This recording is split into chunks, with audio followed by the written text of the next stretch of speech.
Oh boy, it's me, you sleepy man. Oh man, back is killing me. I'm old, I'm sleepy. What else is new? I guess it's time to complain. I I don't know if this is true or not, but I do believe there might be something strange going on. I was, of course, yesterday making thumbnails for today's stream. So I was looking stuff up on the Googles and all that, right? I'm starting to believe that Google is throttling everything that has to do with Brave browser, not just YouTube. Because it's quite insane the amount of trouble I had just to look up a bunch of images on Google. It makes no sense at all. And sure, maybe I don't have the best internet connection ever. It's still pretty good. It's still better than your average streamer, believe it or not. So, what is going on here? I don't know. I don't think it's looking good. I think something strange is going on. For real. And if they're actually trolling Brave, it's not surprising. It's not really surprising when you have a built-in ad blocker, which is, it's too bad. That's not allowed. Where's my money? What money? Yeah, that's what you get. Also, what's going on with my voice today? I have no idea. Maybe it didn't speak enough today. Maybe it's still not clear enough. Well, clearly not. And I do remember seeing, this was like a couple of weeks ago, a tweet mentioning, well, these are the best internet browsers at the moment. Of course, Brave was one of them, thanks to, obviously, Ibaraki nonsense. They also mentioned Firefox. I wish that was the case, I don't know anymore. I mean, I'm using Firefox, but it is not without problems, okay? So I don't know what to tell you. And they also mentioned the other one. Brave. It was Firefox. What's the other one I talked about at some point? I don't remember the name. You know, the thing. Can I find it quickly here? It was meant to the video at some point. God, this was months ago. What the hell? Zen browser, yeah. It was Zen browser. And I haven't tried that one yet, but it's not bad. It's not bad having actual alternatives for once. So that's great. Oh boy. It's final Saturday. First Saturday of the month! So surely, news are gonna be good. If only. Well, not everything is bad, I suppose. Let's start with the usual stuff. Let's talk about streaming a little bit, shall we? Oh boy. Oh, whoa. Got a little bit too much to the left here. Let me try and move this.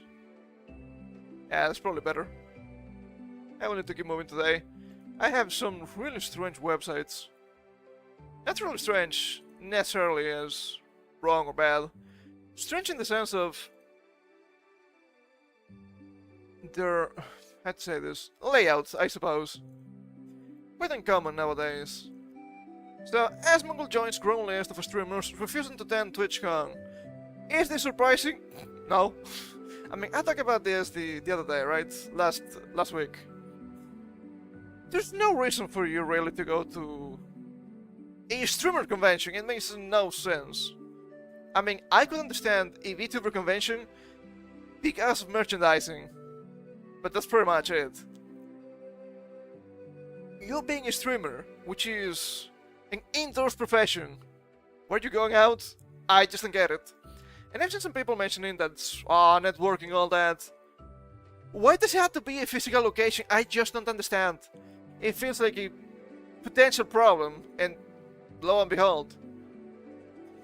And I guess after dealing with his dad passing and all that, I don't think Asmongold is up to any nonsense at the point.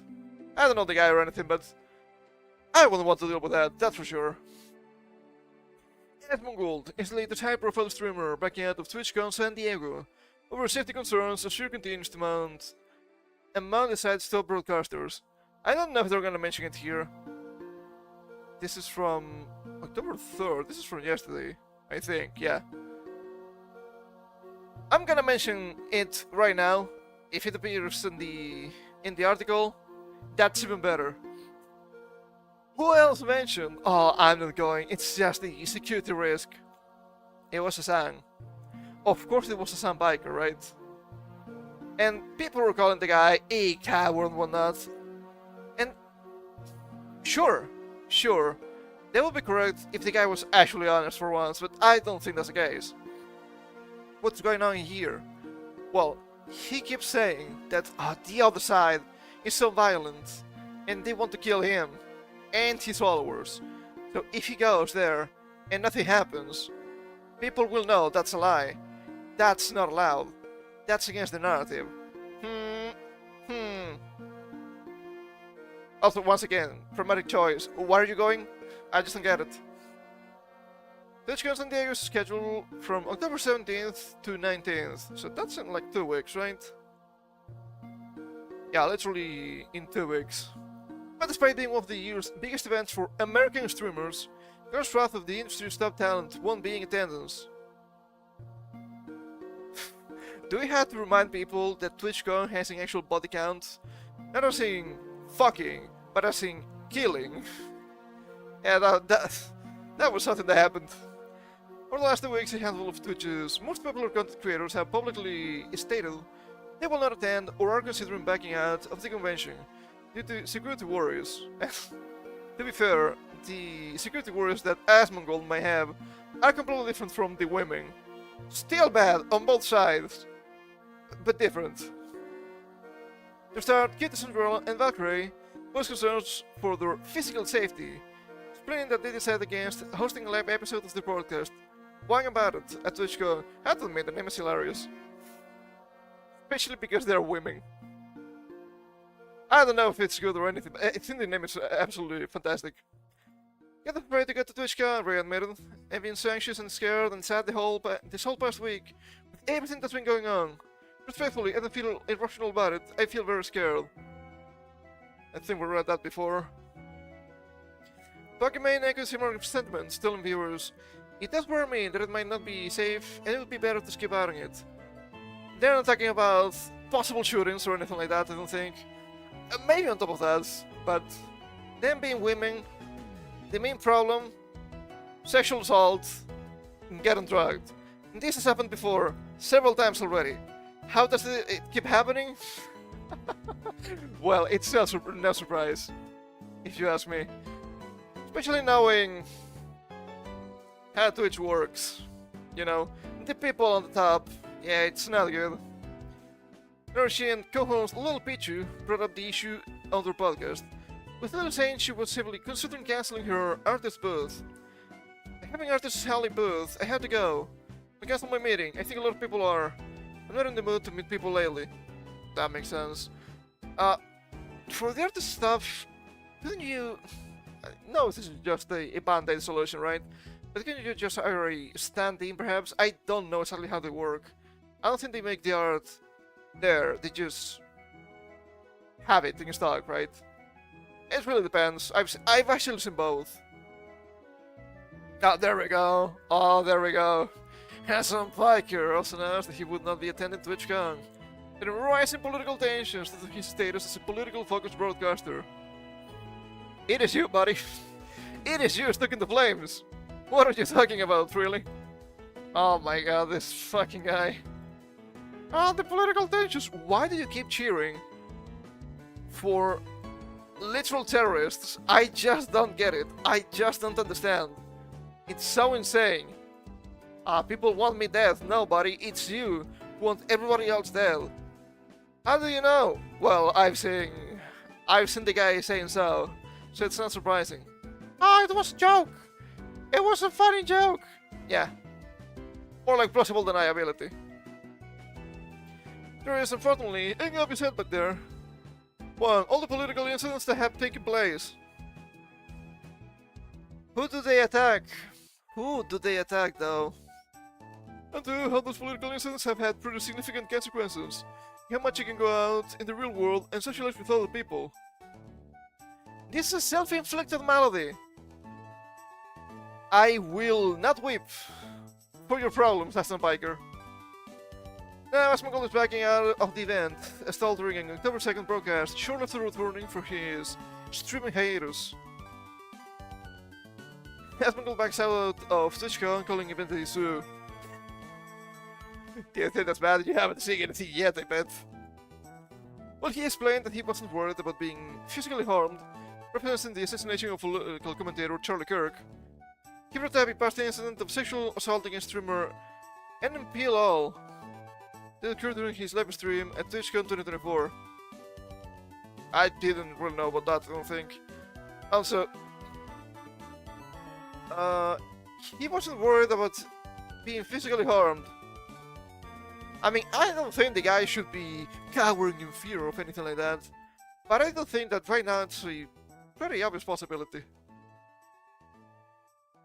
He also references an incident that took place at TwitchCon 2022, where streamer broke her back after jumping into a ball pit at the event that was more shallow than she and several other attendees had initially thought. Oh, there we go.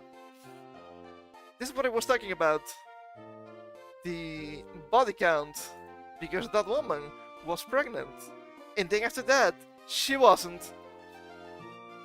Do not try to increase the body count on Twitch, by the way. TwitchCon. I'm thinking to myself, do you really want to go to TwitchCon? You got people breaking their backs. Bro, TwitchCon sounds like a BDSM event. So no, I'm not trying to get into that. Fuck no. I'm not trying to go there. I'm staying home. They got the zoo over there. That is the zoo. And streamers are the animals. Maybe the viewers are too. To some extent, I think that is absolutely correct. These remarks follow Asmongold's previous statement regarding the safety of women at TwitchCon events, where he again references NMPLL being assaulted by another streamer. I was under the impression that NMPLL was a guy. Maybe it was a guy being assaulted, that's also a possibility. Last year, NMPLL and Wake were sexually assaulted by a streamer, and Twitch didn't press charges. Oh boy, that's not surprising, but it's still disappointing. Our presented form of legal action against them. Asman wrote on Twitter, if I was a woman, I would never go to TwitchCon. I mean, yeah, why would you do that, right? And it keeps happening, we keep seeing happenings, right? I think last time was TwitchCon, I want to say TwitchCon Europe, which is earlier in the year. I think it's like April, perhaps May. I'm not sure. I don't care enough about the event to know. And I think like some sort of vtuber. It's been a while. I don't remember the details. But she got a spite, like in the drink. That was pretty bad. And I guess that's the main issue here, right? They refuse to take accountability. So much for the so-called accountability. I mean, sure, I might understand, but we cannot ban these guys because this behavior was off-platform. Well, not really. If it's a Twitch streamer, streamer, also streamer sometimes, right? If it's a Twitch streamer misbehaving in TwitchCon, that is on site. That is a Twitch thing. People have been banned for less than that. People have been banned for actually out of platform, I think they call that off-platform behavior. Cry me a fucking table, Linda. I just don't care. And here we're talking about criminal activities, not just being a naughty little boy. Come on, man. Come on. But it is not surprising. Let me stop the music here for a second. That is not the correct browser. Because we have a small clip to go through. It is kind of silly, but hey, it's Twitch. What did you expect? Here we have in Twitch. In Twitch. I'm collapsing today. Please understand. A clip from Sidak VA. He was playing Final Fantasy Tactics Remake. Why would you do that? I have no idea. But take a look at this. Look at this, chat. This is bonkers. Look at that. Bonkers. What the fuck? Kirsten was kind enough to give 10 subs, and then that's who it went to. Oh my god. Maybe we What should the name fuck? our next ally P-Pump 93 PBN 76. Why is it so many? Why are they all going to clankers? What is the point of it? Clankers. That's deeply disheartening. That's so tragic. This guy is heavily British, please understand. But yes, gift subs go into bots, which is kinda funny because this is not really anything new. I'm not saying it's good, but it's clearly nothing new. Yeah, let's put everything back, there we go. So, hey, the class in Twitch, why not publish the sub-gifting logic? No. They decided to not give subs to real chatters because that removes human ad views. This is the current narrative. If this is the case, it's hilarious. They publish their algo, publish yours, edit it right now. No, they would get ass blasted. That's a terrifying idea for them. Also, how funny it is that this company claims, oh yeah, we got V-bots unlocked. Advertisers will never get charged for V-bot impressions. When they can detect that these accounts are not authentic, they're just a joke company. Advertising on their...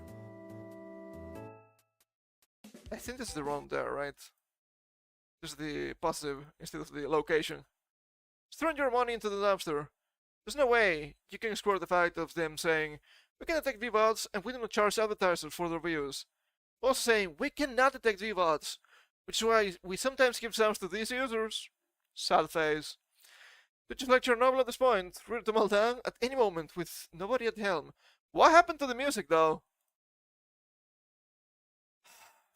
It keeps happening.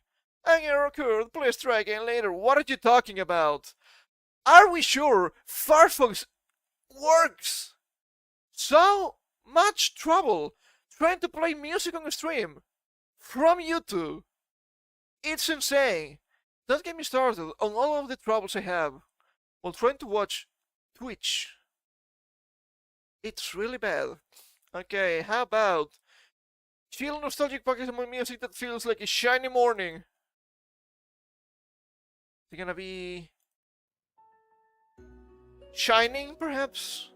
A Shining Justice? God, I would hope so. But I don't think so anymore. And this is not new. This has been happening before, which is hilarious in a really bad way. This hasn't happened in a while, which is, I guess, positive in some sort of way. But I have to remember that back in the day, it's not that long ago, when I started streaming, this was happening still.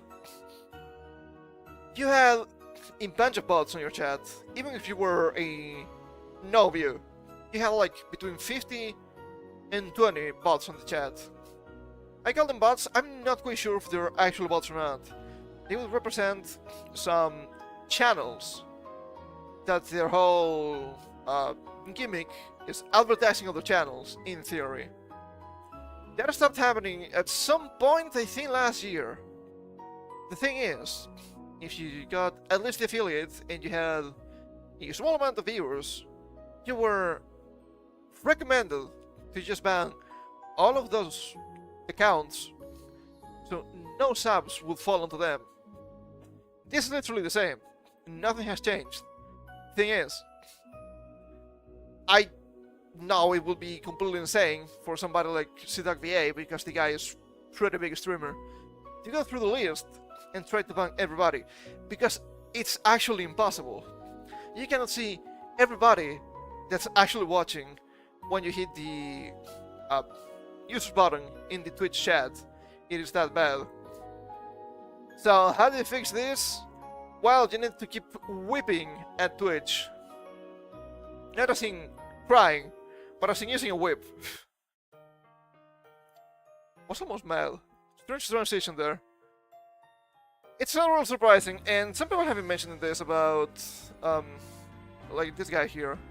They won because they likely give subs to bot accounts intentionally in order to reduce the number of bots seeing ads and increase their click-through rate from real users. Instead of giving subs from the community, but it makes Twitch big money. Algorithmic fraud should be easy to detect. I don't think this guy is necessarily wrong, but there might be something else going on here. Maybe it's just the sheer amount of bots on the platform. As we've seen recently, 25% of users were just bots. It was that bad. So, for every 3 actual users, one of them was an android from the future. That's not looking good. That's not looking good. And despite the allegations of Twitch saying, "Oh, we're going after them, we're cracking down on bots," I don't think it's true. I don't think it's actually true. I mean, explain this, right?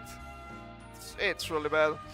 I've also seen that, I'm not quite sure about Twitch, but I've seen at least on YouTube, the memberships are usually going for people that are not active watchers.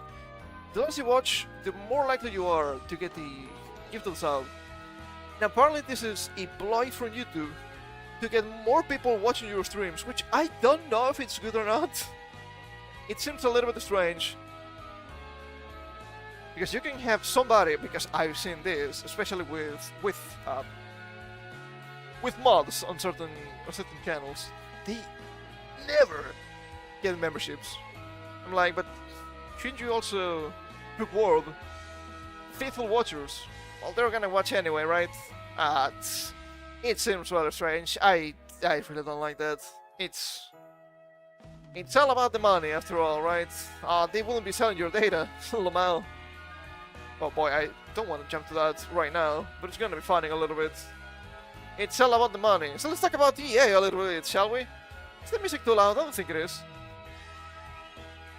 EA's 55 billion USD deal delivers a win for investors, but reaches uncertainty for gamers. I think you're missing a Y here in the middle. Maybe that's just me, that's from what I've seen. So, apparently, EA is being sold to Saudi Arabia. I've also seen some funny tweets that mention, "Oh, look at this guy, this is the Saudi prince that has like 1 billion games." And he changed the account name on Steam, being like, "Oh yes, I bought EA, thank you everybody." Nah, thank you, I suppose. I don't know how I feel about Saudi Arabia and China just buying big video game companies from the West. It's not the best. It's maybe, as they call it, a necessary evil. Let's see what they talk here. Oh, Xbox. I don't have the tweet app for this, but this is also really funny. They have the Xbox games here. They increased once again the Game Pass prices, $30 a month. This is after increasing again prices for Xbox products, as in the actual game consoles. If you don't want to participate in the console war, you can't just stop releasing stuff, okay? You don't need to kill yourself in this way. Anyway, as video game giant Electronic Arts, EA, begins to transition to becoming a private company, analysts are optimistic about the 55 billion deal, with one even calling it a big win for shareholders. For once they're actually using shareholders instead of stakeholders, which is actually correct. On Monday, EA, or is it perhaps... Yeah! This is not fate, I don't think. But this might be fateful. Announced it will be acquired in an all-cash deal by the Public Investment Fund of Saudi Arabia, Silver Lake, and Affinity Partners. Shareholders will receive 210 USD per share, a 17% premium over EA's all-time high in August. That is actually not bad. Speaking of stocks, I actually have a tweet for that, or any link up. But I think this is really interesting. I've been reading about the Netflix too, right? It has lost like 20 billion in stock value in this last week.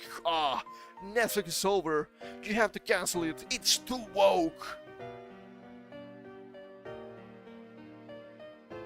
Most people are fucking stupid. Most people are so insanely ignorant, it pains me to the core. I understand, and I completely support the idea of canceling your Netflix subscription when Netflix keeps doing things you didn't like, ideological reasons or not. Why do you people still have Netflix accounts in 2025? I thought all of you canceled your accounts back when they released the movie, the really strange movie, Cuties, back then, because it was promoting literal pedophilia. So performative, it hurts. Why are you 5 or 6 years too late? It's really strange. Oh boy, there's a 45-day window to allow for other proposals. Morningstar senior equity analyst Matthew Dolgin, putting in Thursday note that the deal is all but certain to close, without any regulatory hurdles, given the Saudi government's favorable relationship with the current US administration and the favorable premium for shareholders. I've read something, I don't know if it's gonna be mentioned here. I only was told about it. I have no link for that. But apparently, and I'm assuming it might be this 45-day window for other proposals. It's not just sold to the Saudis. They have to wait for the actual sale to go through. I think they mentioned some sort of stuff about monopoly laws. Not quite sure if that makes sense in this case. It could be, maybe it is, maybe it isn't. I don't know. It's interesting to think about. But yeah, it's not like, oh, it's Saudi already. It's probably gonna be Saudi, but yeah, there's a little bit of a wiggle room here. But while Wall Street may be celebrating, the gaming community, Lamau, might not share the same sentiment. For years, gamers have criticized EA's, mostly, yeah, this is not in-mailish, okay? Lack of innovation and aggressive monetization tactics. That's not the criticism I've seen in recent days about this sale, but we'll see. For gaming street cred, EA Sports Fall includes blockbuster franchises like EA Sports FC, formerly FIFA, The Sims, and Battlefield. Excuse me, and Battlefield. But despite the strong financials, EA has reported operational profits over years since 2015. It has often drawn criticism from gamers. In 2012 and 2013, EA was voted Worst Company in America by the not-defunct consumer advocacy website, consumers.com. What a hilarious sentence. What a hilarious sentence. In 2010, USA Today ranked it the 5th most hated company in the US. Much of the backlash stemmed from its reliance on live service models, microtransactions, and controversial mechanics like loot boxes. As for criticism, I don't like the Gamba. Not in actual games. I understand the Gamba games, right? Gaming glossary, we don't need that. We know the lingo. We're epic gamers here, right? It has also faced criticism for prioritizing sequels over new intellectual property. This could be literally any new modern company that makes games. In a 2024 internal note reported by IGN, CEO Andrew Wilson. Isn't there a YouTuber also called Andrew Wilson? That's funny. Stated that EA would double down on owned IP, sports, and massive online communities. That same year, online magazine Inverse wrote, perhaps the most common complaint is that EA fails to innovate, sending overpriced Sims 4 content packs, repetitive sports titles, and underwhelming sequels to legacy franchises. Okay, that's really good. That's really good, that's also fair. What about the same criticism about every single other AAA company? Including Square Enix. Including Nintendo. And I mean, Nintendo just keeps making Nintendo games. And that's always worked. So I don't think they're gonna eat shit and die. I do wish they were a little bit better. some regards. But they're not gonna eat shit and die. Oh my god, look at the Square Enix games! The things you call good games are Butcher Remix. How's that good? I have no idea. The company has had the most unvoted comment on Reddit after trying to defend its stance over the long time taking to unlock content and characters in the 2017 Star Wars Battlefront 2. Oh shit, I remember that debacle. 2017, it's been that long already, god damn. Even after buying the deluxe edition of the game, the game's lootbox mechanics, while not exclusive to EA, has led to backlash from gamers, triggering European regulators to investigate whether the feature constituted gambling. Are you spending actual money? Yes. Is it randomized? Yes, it's gamba. It's that easy. In November 2017, US Senator Chris Lee called it a predatory practice from EA. This game is a Star Wars themed online casino designed to lure kids into spending money. It's a trap. He's having a press conference. That is not wrong. I think the football games are even worse than that. Oh, I'm again upset the Americans. They had to say sucker. Oh, like sucker my dick. I've realized, while editing shit for videos, I'm a little bit too sassy lately on Saturday. Way better than just being, I don't know, dying from sleep deprivation. Why am I so sassy lately? I think it's fine. These sassy black women's. A creative reset or more of the same. Cannot be worse, right? With EA no longer beholden to quarterly earning reports, gamers may hope the company will take more creative risks, but analysts are divided. Of course, the company will be in a position to explore more creative games, said Michael Patcher. Damn it, he had the name for the job. He has to make patches, right? Managing director at Wetwatch Securities. But that isn't really something they are particularly good at, especially if current management remains in place. Yeah, I don't think they're gonna mention it here. There are gonna be massive layoffs as usual. Oh boy, we love to see that. Budget specs. Oh, I guess the T is in the wrong side here. That makes sense. It should be before the Z. For the actual patch, that makes sense. Is it patch 30 days? Dang, I have no clue. Patch expects EA to double down on its live service model and significantly grow its mobile gaming business under the PIF, I suppose. Expect the service will roll out new mobile games for all EA Sports, Sims, and Battlefield titles. Patch. Did you have the T there? What's the actual name then? Patcher said, highlighting that the PIF through Savvy Games Group owns Scopely and Niantic, two of the best mobile game publishers in the business. To be fair, Pokemon Go went to shit before Niantic was sold, as far as I know. I might have the wrong timeline here. Michael Foster, another Michael? Where's Jackson? Founder of video game industry consultancy If Squirrel echoed this view. He noted that the deal will saddle EA with $20 billion in debt, pushing it to lean harder on stable revenue streams like microtransaction, battle passes, FOMO style, rotating inventory of in-game storefronts. So literally the same? Wow, nothing has changed. In theory. Rotating inventory in a game storefront usually refers to sales of items or battle passes within a limited time, enticing players to buy them quickly or miss out. It's nothing new. I'm not saying it's good or justified, it's nothing new. They have been doing that for a while. It's not just EA, also, to be fair. So you better not be surprised. Because you shouldn't, really. Oh, gaming glossary. What is a battle pass? Potter believes EA will consolidate around Ciphers franchises, such as The Sims, Battlefield, and sports titles, rather than experimenting with new IPs. Well, to be fair, they've been fucking those up too, so might not be bad. Maybe Battlefield was okay, I have no idea about the shooting games, but Star Wars games have been a fucking disaster for a while. I understand it's not just EA, right? For example, the last big Star Wars game was The Outlaws, right?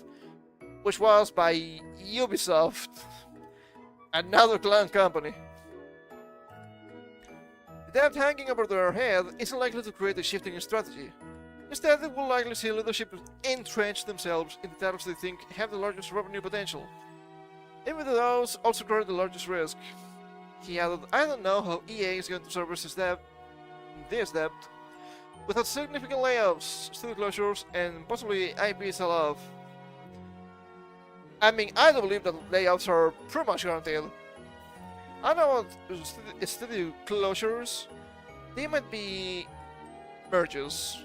Not quite the same, but yeah, they're clearly gonna be moving people around.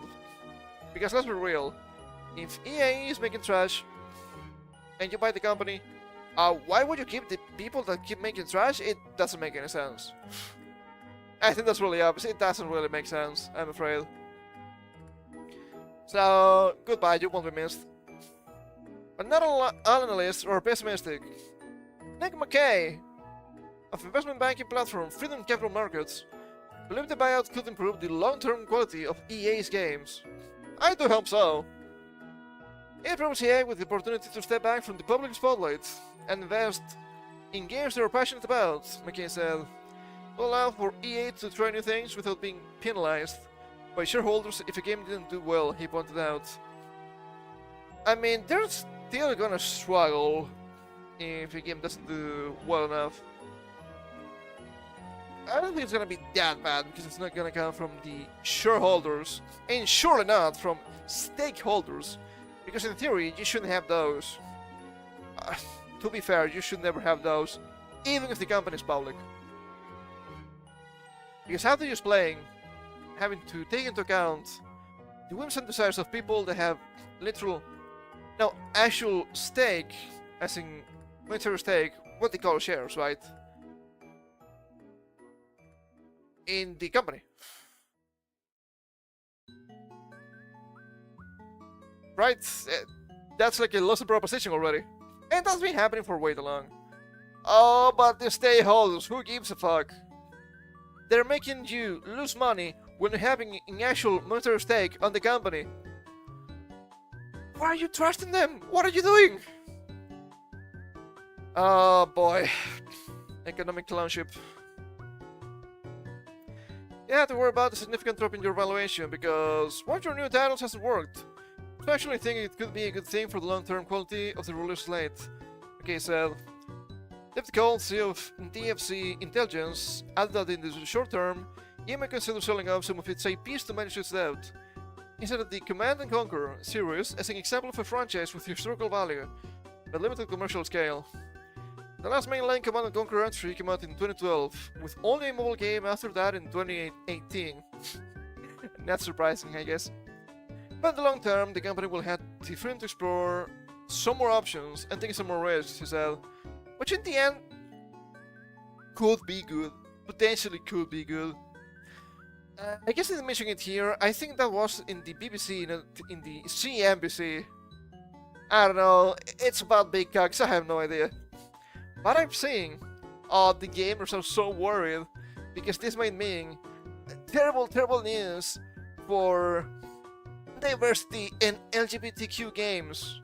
And I'm like, oh boy, I didn't consider that. Maybe we could look up into the future, huh? Finally something good. Let's be real. You keep trying to implement those ideas into the games. People don't give a fuck. People are tired because those games are never good. That's the main issue. It has nothing to do with the gays. It has everything to do with the propaganda. Nobody cares that you're gay. But you keep beating people with this thing of look, the game's gay. Oh my god, people are gonna be like, holy shit.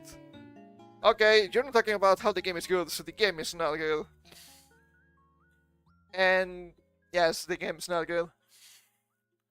There's also nothing heavy into it for that, but it's also kind of funny. Ghost of Yachty released this week, and you have some obvious shields being like, oh my god, this game is so good! Oh my goodness, the best thing I've ever played. I've seen the images. Doesn't look good. It doesn't look good. I'm gonna be real. I'm not gonna be like, looks like Nintendo 64, like some people are saying. it doesn't look like a new game. I think it's rare when people say it looks like a PS3 game. I think that's rare. Not a good PS3 game, even. Have you seen those trees? Yeah, I'm like, oh, look at that. Is that the Wii? I think the Wii might have been a little bit better looking, to be fair. Also, the combat seems to be really straightforward. Oh, you can just use a single sword, or you can dual wield. That's a lie.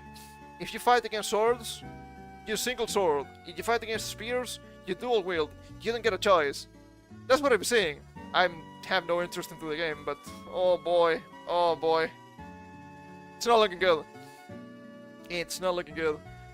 Also, the game looks kind of ugly. Looks some of the mechanics, like the kinetic mechanics, look really busy for no reason. Not to mention that the main character supports a terrorist organization, so there's also that. Speaking of terrorists, I don't think they're terrorists quite yet. But oh man, let's talk about Capcom. Capcom Legend tackles Palworld Nintendo Battle and manages to annoy almost everyone. It's a game that transcends the boundaries of war. Yoshiki Okamoto reckons fans shouldn't even be playing it while lawsuits active. You know what? Fuck you. It's an actually good game. $30 for that? Yeah, that's pretty good. That's pretty decent. And it is still early access. Pocket Pair's Palworld has certainly found an audience since release, even if, unfortunately, those interested include Nintendo's lawyers. Ah, Nintendo Ninja. The ongoing copyright lawsuit between the indie studio and the most venerable company in gaming is the subject of great interest worldwide, but of particular fascination in Japan, where the suit is filed and where both companies are based. I don't think Nintendo's based anymore. A genuine Capcom legend has now weighed into the debate with his strident taking the situation, and one that seems to have angered more people that is won over. I thought I was going to say most people. Yoshiki Okamoto is now the chairman of the Japan Game Culture Foundation. He had a stellar career in games including Golden Age arcade titles like 1942. I was about to say 1984, I don't know why. Final Fight and Street Fighter 2. Alan said working on the original Resident Evil and later the mobile smash Monster Strike. I know Monster Strike, but you say mobile smash and I flinch in pain. There are dozens of other games to mention, and one particular will flag later, but it's fair to say Okamoto's the real deal. Yeah, but he's from Capcom, so I don't know. Speaking of the Pocket Pair Nintendo dispute, he comes out swinging. Palworld's a game that withstands the boundaries of war, begins Okamoto. I'm going to say, it crossed a line that should not be crossed. I don't want the world to think it's acceptable. If anybody crossed the line here, it was Nintendo. Because the patents they filed were after Palworld showed in trailers their mechanics. I don't care how you want to spin it, okay? This is patent trolling. This is legal warfare. It's not good. And after the last patent Nintendo got, yeah, that's probably a big line that was crossed and not a good one. Pretty much patenting patent mechanics in video games. Okamoto says, with regards to the copyright dispute, that he doesn't like the kind of thinking that goes, it's all well, so it's okay, or it was fun, so it's okay, or it got good reviews, so it's okay. I'm starting to think this guy might be stupid. Not stupid, ignorant. It's not a copyright dispute. It was never a copyright dispute. I do remember back in the day, oh look at this, the models are literally the same. And then, like a week later, that same person was like, yeah, I made that shit up because I hate Palworld. So I want them to fall. Yeah, that is not correct. It's not a copyright dispute. It's a patent dispute for game mechanics. And I don't think Nintendo's right. It's not about selling well, being fun, or having good reviews. It has all three of them. It's about... You shouldn't let law dictate creativity. In this case, something as simple as having the ability to right amount. Because Pokemon was not the first one. Ah, but what about Legends Arceus? What about fucking World of Warcraft, dude? What about fucking Eating Eternal? I suppose most MMOs, and not just MMOs. It's not about that, okay? What about cowboys? Huh? That's not allowed. Even fucking D&D has writing. Stop it. Get some fucking help. I understand that D&D is not a video game, but they do have video games. Okamoto then goes on a digression about the game being in beta. Palworld is in Steam Early Access, and having a final version announced for next year, which, he says, should raise an eyebrow. He seems a little stuck on the fact that the game will get the 1.0 release, and somehow regards this as a further front, but we're barely getting started here. Oh my god, dude. What working in Capcom does to a motherfucker, Jesus Christ. If a settlement is reached with Nintendo, then I think Palworld will become a game that is officially fun to play, says Okamoto, warming up to his theme. However, it is currently a game that's being sued, so it's unacceptable. By playing the game, you're supporting it, so please don't buy it. Holy mother of shilling, jeez, man! I understand that Japanese culture is extremely tribalistic. This is insane! Stop sucking dick for 5 fucking seconds, please! It shouldn't be this bad. And they have the line with Nintendo, because Nintendo's the big company. The big Japanese company. But that's not how law works, okay? It's not even fair to say this. It has gone down just as well as you'd expect. People don't like being told what they should and shouldn't play. While we all love Nintendo games, asterisk needed, I think we can probably agree that their lawyers are not as lovable. Yeah, that's a mild way of putting it. Not wrong. Pocket Bear obviously has its own lawyers, and is perfectly capable of defending itself, but most will see this lawsuit in the context of Nintendo's overzealous attitude towards fan games and emulation, where it's undeniably ruthless.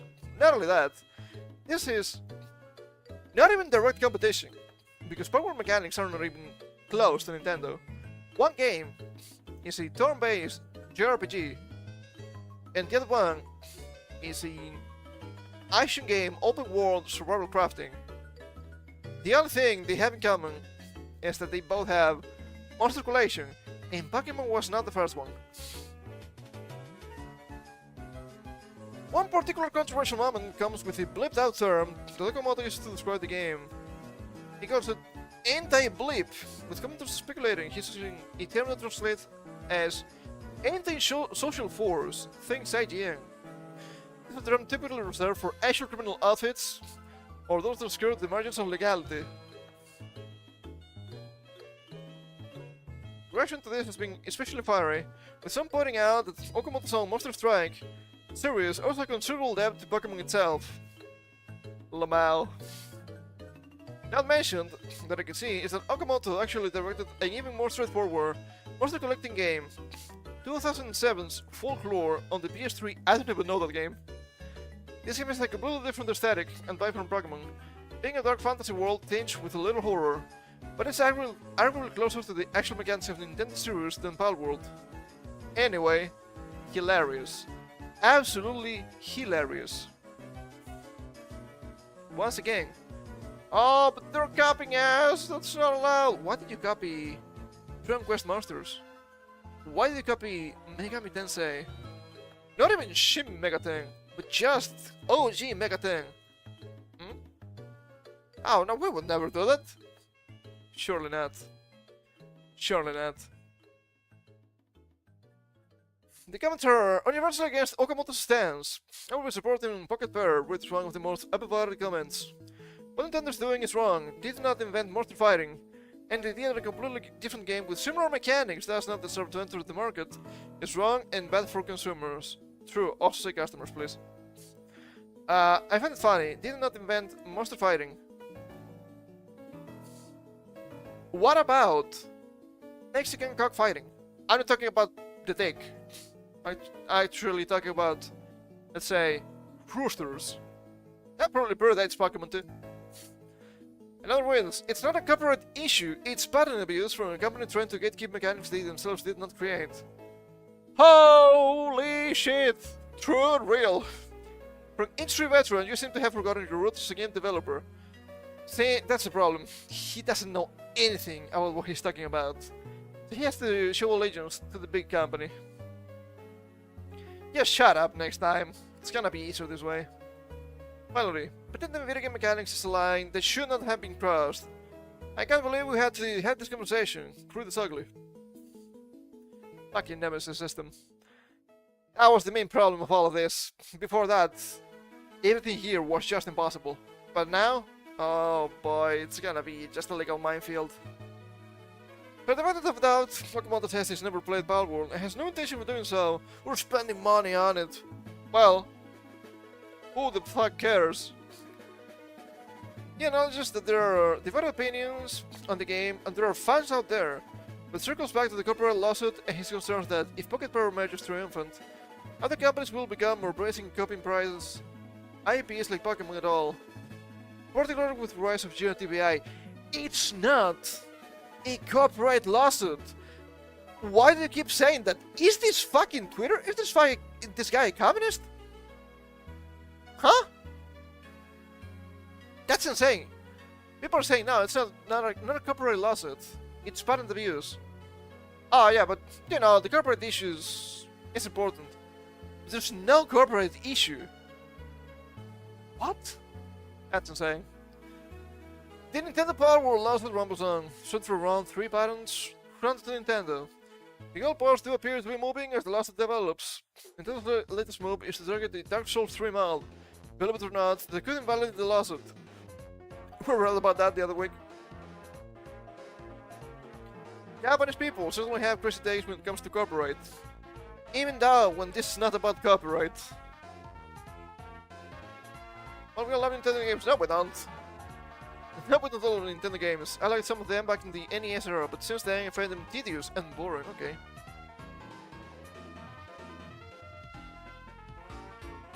Bunch of shields not boring here, I feel. Guilt and the problem innocent, hypocrisy, double standards. Where has he, when Captain got caught stealing other people's art for their games? This guy's disgrace. Oh boy. Oh boy. A classic.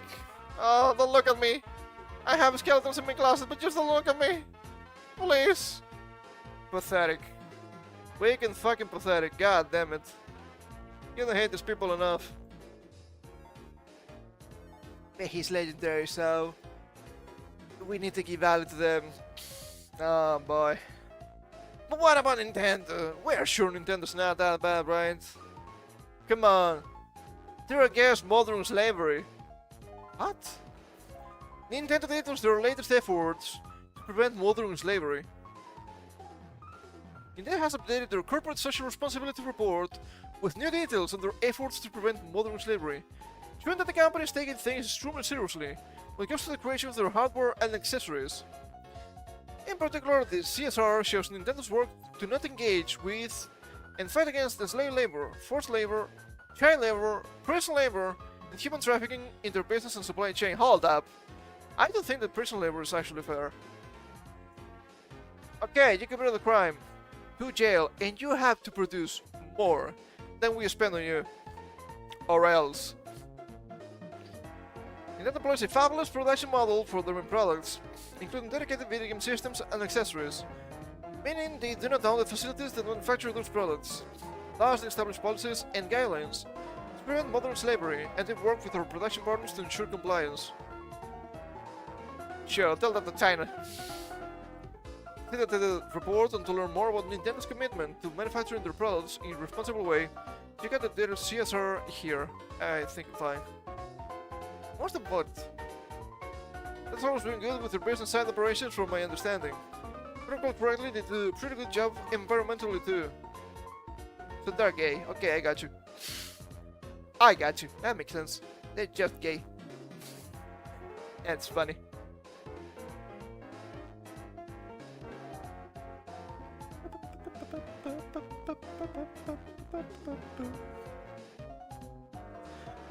Speaking of more gaming lawsuits, I suppose it's final time to crack down on Roblox nonsense. Slap and Chris Hansen slammed Roblox safety failures. Not safe for children. Because the reporting doesn't even work. That's one of the main problems. Roblox is once again facing questions about how it handles predators on its platform. After content creators lab and journalist Chris Hansen, my bad, spoke at CrimeCon 2025 about the company's alleged failures to protect children. Slab first rose to prominence by exposing predators on Roblox through sting-style videos that went viral online. His work has been tied to at least 6 felony arrests. He claims Roblox only acted against bad actors after his videos went public. Classic. If I don't look at it, it doesn't exist. In 2023, he also revealed that the company sent him a cease and desist letter. The letter banned him from the platform entirely.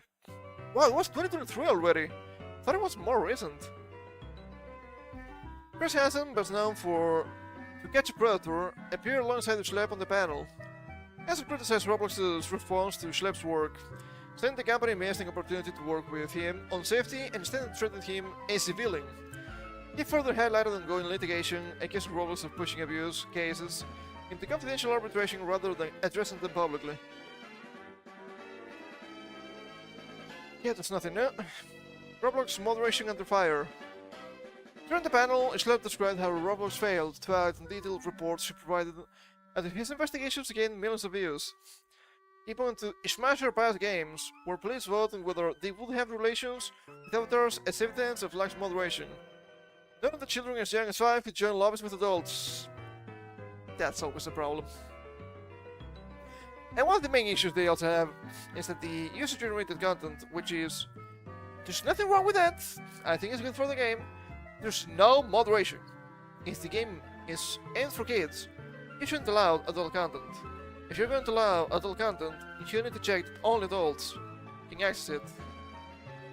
I'm not asking for ID checks, but we need to be real here, right? I think that's reasonable. A detective on the panel warned parents that Roblox was inherently not safe for children, explaining that Predators use the platform to approach kids before moving them to Discord servers, never repeating the allegations. There are hidden channels allowed filming and surfing to take place with fewer restrictions. The panel coincided with Roblox's own developer conference, where executives promoted the platform's safety efforts. Hilarious. Schlepper Hansen said this was adults with the reality players see in-game. The average user knows what's going on, Schlepp told them this. We have known this game as the child predator game for years now. So it's hilarious in a really bad way. The game will also feature in Hansen's upcoming documentary series True Blue, which further investigates predator activity on Roblox and other platforms. They're not even doing the bare minimum. Because people are not even asking prevention measures. They're asking of reactive measures, and they cannot be asked when somebody handles them the actual investigation.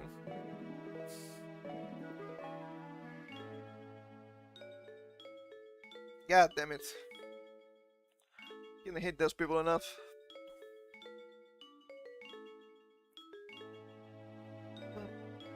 Oh, let me stretch a little bit here.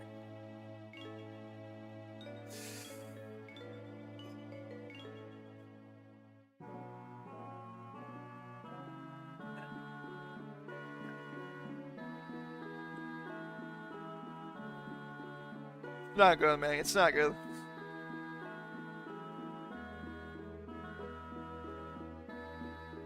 Didn't mention it here, but I do believe, I think we read about it a little bit, that there's some sort of American state with a lawsuit against Roblox too. That's gonna be a beautiful disaster for sure. Speaking of beautiful disasters, I guess, we also have this thing here from Insider Gaming. Over 50% of Japanese game developers using AI, it's claimed. It's not necessarily bad, depends how they use it. Oh, hello?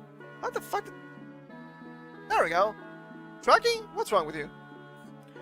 Doing a scout lately, I don't know why. Term AI is becoming more controversial by the day. Whatever you're feeling on AI in game development, a new report suggests that 51% of game companies in Japan are developing games featuring some use of AI. AI, artificial intelligence, is becoming more accepted by society. Society. With every passing second. First major mainstream breakthrough arrived with ChatGPT. People understood its potential and its use is appearing frequently across all walks of life, more so in gaming. More than use, I will say overuse. People are using AI for literally everything. It's not even good. According to Nikkei, through Eurogamer and other sources, 51% of companies are using artificial intelligence or generative AI when developing games. Nikkei's claims stemmed from a September 25th report from the Computer Entertainment Association, organizer of the Tokyo Game Show. The bulk of AI usage goes into the production of videos and images, such as characters, and its use in generating stories and sentences and programming support is also prominent. 52% of companies are using AI to develop their own game engines for software. Oh man, that's really bold. That's a really bold thing to do. Is it bad? Potentially yes, potentially really bad. Is it gonna be worse than what we have? I have no idea. People keep abusing Unreal Engine 5. It's never good. Capcom keeps just reusing the RE engine. It's never good. So I don't know, it's like, is this just bad or is this actually worse? Time will tell. Your gamer says the findings are from 54 Japanese game companies, including many industry favorites: Capcom, Konami, From Software, Square Enix, and Sega. Plus more indie studios: Capcom, Konami, Square Enix. Not surprising, sadly. If you're not a fan of AI, then the future of the game industry might not be for you. It's faster, easier, and cheaper for companies to develop games using AI, and the position isn't strong enough to reverse this process. It's going to keep happening. Please share your thoughts on AI usage in video games with us through the forum. It feels the AI narrative is never going away. The problem is not the usage of AI in itself. The problem here is that, is the product good? Is the product good enough even? I don't know. As we've seen, Capcom, Konami, Square, those companies keep making trash games lately. Is it because AI? Is it because of something else? I don't know. I have no idea. It could be. So that's something to take into consideration. Not excited about it, but I understand it could be way worse. Like, if you train the AI on yourself, there's nothing wrong with that. If what the AI comes up with is actually what you need or close enough, and you just need to tweak it. But then again, who knows really? And perhaps that's why some people will tell you that the video game industry has a problem. There are too many games. A quarter September for video game releases illustrates a broader challenge in the market. By well-known clown Jason Schreier from a couple of days ago. And this in archive, it's kind of scuffed, but it's necessary because I'm not playing Bloomberg. You have to understand, I'm not. The gaming news, we don't care. Too much to play. September 4th, the independent game developer Team Cherry released Hollow Knight: Silk Song, the long-anticipated sequel to an indie game, an indie gem that was 7 years in the making. Review expected as one of the best games of 2025. On September 25th, the independent game developer Supergiant Games released the full version of Hades 2, the long-anticipated sequel to an indie gem that was 5 years in the making. Review expected as one of the best games of 2025. Between these two instant classics came a slew of critically acclaimed games, including a remake of the beloved The Legend of Heroes: Thrones in the Sky. I've only seen people complaining about censorship and bad, horrible localization, so that's kinda funny. The latest entry in the popular Borderlands franchise. I've only seen bad things about Borderlands 4, how it doesn't work, and even if it does, it's so extremely annoying. A cooperative puzzle game thrown two Lego pieces. There was also a new Dying Light zombie action game, an intriguing adventure game, and a new entry in the long-running Silent Hill franchise, which has also faced a lot of criticism. A lot of people saying, this is a good game, but not a good Silent Hill game.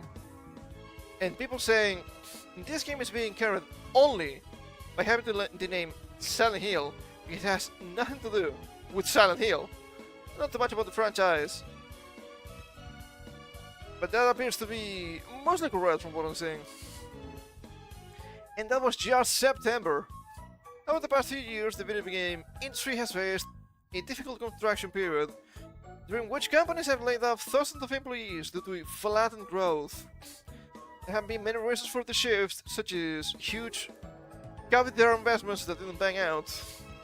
But one problem stands above the rest: there are too many video games. You keep saying that, and it's not entirely wrong, but you're not saying there are too many good video games, and that's really telling. In 2024, a staggering 18,626 games were released on Steam, according to SteamDB, a website that tracks data on the popular PC platform. That's an increase of around 93% from 2020, when 9,656 games were released. Have you seen the amount of poor games they release nowadays? Yes. Have you seen the amount of just absolute bloatware they release nowadays? Yes. Those also count as games. Nobody's gonna play those. Let's be real. This lot of new releases stems from a number of factors, including widening interest in games, versus cheaper and easier development tools, and lower barriers to entry. While nowadays everybody can just make a game and upload that to Steam. Doesn't mean it's good. Doesn't mean it's gonna get bought. There was once a time when it was impossible to create a video game and get it into people's hands. So you had the publisher that could get you prime shelf position at GameStop and Walmart. But over the past decade, as customers pivoted en masse from physical to digital games, the playing field has been leveled. Most of the last year's Steam games were undiscovered and unplayed by the majority of users. Most of last year's Steam games were pure bloatware, or just insane porn games. A surprising number were received quite well. Of the 1,431 games released last year, to garner more than 500 reviews, an indication that they were played by at least a few thousand people. More than 260 were rated positively by 90% of more of the players. More than 800 scored 80% or better. Okay, what's the problem? Shouldn't this mean that the good games are getting played? Sure, it's a small amount of people, but indie games were usually played by a small amount of people. You're getting just blindsided by Hollow Knight's extreme success. The same could be said about Minecraft, at least back in the day, which was not a Microsoft product. Terraria and other games in a similar way. What about Palworld? We just talked about it. That's not normal for indie games. In other words, this is like the 1980s when the used gaming market crashed due to a flood of poorly made products. Today there are too many video games and many of them are great. And no, I don't think this is true actually. You say many of them. What does many mean in this case? You're talking about 1,431 games released last year with more than 500 reviews. We're talking about that more than 260, let's say this one, more than 800 score 80% or better. That means that 800 games of 18,626 are good. That's less than 1%. That's less than 10%. I made a mistake. That's about 4% of games that release are good by these standards you put here. What are you talking about? The thing is, sure, nowadays you don't need to spend a lot into physical copies, so you can just make pure slop and upload that to Steam. These titles are also competing not just with new games released over every year, but with countless old service games designed to keep people playing forever. The 3 most played games on Steam are most obvious: Counter-Strike, which is free to play, Dota 2, which is free to play, and PUBG Battlegrounds, which I'm pretty sure nowadays is also free to play. All multiplayer games that have been around for years, they're also free. Some of the other biggest games in the world, such as League of Legends, free LMAO, and the top titles on Roblox, free, will be alongside them if they were on Steam. Oh, look at that! Most played games, all of them are free. I wonder why. Kids don't have a lot of money. That's why. The market for new video games isn't just oversaturated, it's nearly impenetrable. That sounds a little bit suspicious. Tens of hundreds of people are spending years of their lives developing games that are destined to get lost in the sea of new releases. You're assuming that most games that release have actually a lot of work behind. That's not necessarily true. Especially nowadays, there's a lot of AI trash there, come on. It's no longer enough to simply be a good game. More than 120 games released in 2025 have scored higher than an 80 on Metacritic. The review aggregation websites, the ones that earn more than a 90, tend to hit, but many of the others have failed to take off. But this is the problem, you're trusting games journals. That makes sense because you're one of them. Let's take a look at this then. Project, can we see everything here? We can see most things. Hold up, let me move this a little bit to the side. That's a little bit better. Let's take a look then. Let's take a look. Let's see. These games. They show us 80 here. What do we have here? We have League of Party. Okay. We have Gears of War. Sure, that makes sense. Just the next answer. Lucky Dragon. Party Yakuza in Hawaii. 79. Okay, we have Civ 69. So what do we have here? We have a bunch of games that people don't really know about. Storm Threads, no clue. Begin is watching? No clue. Tempest Rising, no idea. Want to Stop, no idea. All the Skies, who knows. Avowed 80. Avowed over the Part Yakuza game. Yeah, that's probably fair. Spiel, no idea. Time Flies, no idea. Stories from the Soul, the Gun Dog, no clue. Amazon, who knows? Crown Gambit, Kill the Glisman. And I'm not even saying these games are bad. I'm saying, who knows about these games? I don't.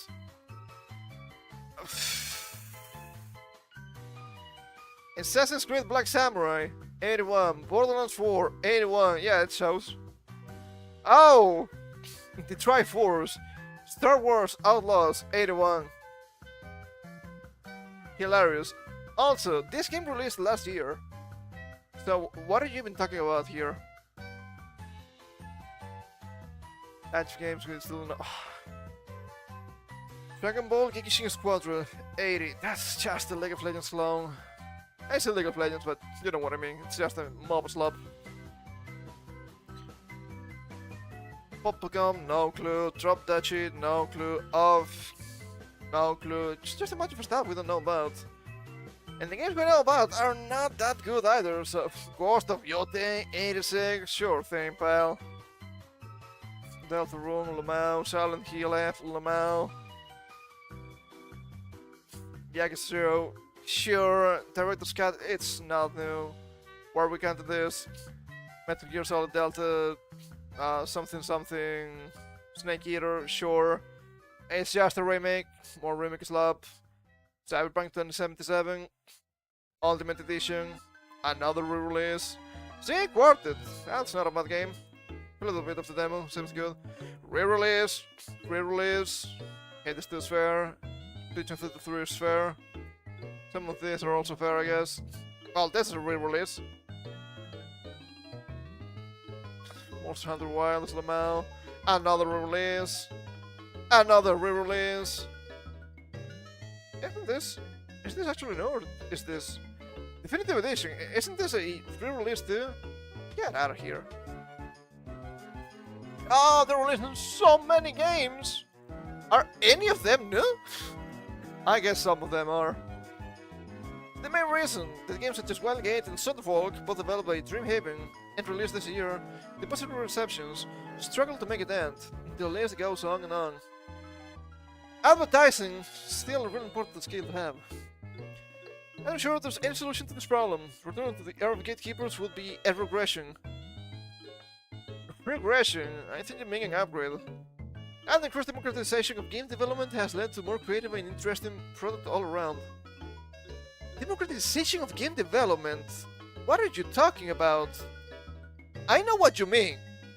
Why are you calling it democratization? It's just the free market at the end of the day. I don't get it. It makes no sense. This will may be intimidating for players, but it also presents them with more choices than ever before. So long as they can ignore the FOMO of not jumping on every new release as soon as it hits. I'm not gonna jump on every new release as soon as it hits, because most of them are extreme trash. But the companies investing hundreds of millions of dollars into games that need to move huge numbers to break even, there's no small challenge. It's just getting harder every year. Yes, it's getting harder every year because they keep spending more and more while doing less and less. And that they're actually working less. That was spilling a lot. It's not even that. That the products are worse and worse to an unacceptable degree. So get out of here. Who is your nonsense? Once again. That's why they keep releasing games. Releasing games, if you will. What to play this weekend? The 1.0 version of Hades 2 came out this week after a year of early access, and I'm looking forward to spending more time with it. Like its predecessor, this is a roguelike action game, telling a beautiful depiction of great mythology. I've seen the beautiful depiction, it's not for me. Some of the characters look really ugly. The game stars the goddess Melano on her quest to defeat the Lord of Time, Kronos, with the assistance of a whole bunch of other gods, Zeus, Demeter, etc. Each divinity offers a powerful boon that lets you blow up monsters in various creative ways. Put a lot of hours into the first game, and the sequel appears to be bigger and better. So is this just an excuse to plug in Hades 2? Hilarious. Absolutely hilarious. Y'all keep complaining there are too many games, and I keep seeing posts on social media. Oh, gaming is so bad. Look at all of these games. Are you gonna tell me they're all bad? I mean, you showed me like 25 games and like barely 2 are good. And sometimes half of the things you're showing me are re-releases again. And you know why? We all know this is just a bunch of BS. Out of nowhere, roguelike hit Megabang sold 1 million copies in 2 weeks. Solo Creator says, I did the spaghetti with extra sauce tonight. Hilarious. I didn't know anything about this game. It just appeared. It's been out for what? Less than 3 weeks? It's been a huge success. We don't have the numbers here, but they're reaching a constant concurrency of players on Steam of 80,000. Numbers that a lot of AAAs don't reach. Why is that? Well, this game is like $10. I think it's less than $10. I think it has some sort of sale going on because it just released. And the game is fun. Wow! Holy! Is it really that easy? How is that possible? Yes, it's really that easy. It's not a case of, oh, there are too many games. It's a case of, there's too much trash. And I'm tired of pretending otherwise. Cannot blame me for that. And speaking for games, I guess we can finish this with a really strange and funny tweet I found the other day. What did they mean by this? I have no clue. This is from a couple of years ago, but still. Something about open world games feels fascist. More than 5,000 likes. What? Fascism is an open world game, I suppose. I have no idea what's going on here. I have no clue, man. This is so strange to me. It makes no sense to me. If you were to tell me about, I don't know, strategy games, militaristic games, sim style games, maybe I could see a connection. I would still think it's stupid, but I could see a train of thought of some kind, right? Open world game, fascist. Okay, sure. Sure, I guess. Insanity. This is the world we live in. These people vote, and they vote. They vote for my black American, and their votes count the same as yours. Sometimes they count even more than yours. Let that sink in. Oh man. Speaking of sinking, strange transition here. We've been talking about Manga Planet for a while. It's this side that I need to move shit around. Hold up. Fucking Anime News Network. We've been talking about Manga Planet for a while because they've been affected quite strongly by this wave of censorship. You cannot just use Visa and MasterCard kind of nonsense. And things don't seem to be getting better. Manga Planet shuts down digital platform on March 31st. Well, nothing that you can do about it. Manga Planet announced on Wednesday that it is closing its digital service on March 31st, 2026 due to various circumstances like recent restrictions from payment processors and the changing online landscape. Manga Planet will shift focus to its print releases through its label and Futekiya imprints. Starting on October 31st, spooky skeletons. I think it was spooky scary, but I said spooky twice. You know, and you now understand why I never sing. Manga Planet will no longer offer points or 3, 6, 12-month passes for purchases. Then on February 28th, 2026, sales of 1 week and 1 month passes will hold. Until the digital platform's closure, customers can use points for purchases and read content until their passes expire. Support for pass refunds will end in late April 2026. However, there will be no refunds of points or content. Prohibited for them, I guess. That's never good. The company recently revealed print releases for several manga, including Here and There on Us, The Father's Love in the World, Cool Boku, Perfect Propose, and Try and I Love You. Okay. Oh, nice remakes, what the hell? Manga Planet had announced in January that payment method provider Stripe will no longer make payments on Manga Planet due to RET content on the subscription service. Manga Planet's account with Stripe was suspended and banned. Even though, once again, the content was completely legal. But it's 18 plus. And that might be banned in some countries. Okay. But if it's legal here, and it's legal in Japan, why do I have to worry about, I don't know, Australian laws or Canadian laws? Or even American law? You have nothing to do with this exchange. Get the fuck out of here. I hate you. I hate you! Like Anakin now. The company had also stated that pass holders or subscribers would not get their pass renewed. As is effectively the Stripe ban will have access to their pass until the expiration date, but will not be able to use Stripe to renew their pass or sign up for another one. Manga Planet added that there could be issues when affected passes are cancelled, recommended that users switch to PayPal for its service. Yeah, makes sense. Also crypto if they have it, but I don't know anything about that. Manga Planet and Futekiya manga subscription services combined their libraries into a single service, and that the Manga Planet brand in April 2023. The company planned to launch an Android and iOS application for the new combined service the same year. Manga Planet launched in November 2018. 2019, I know numbers, sometimes.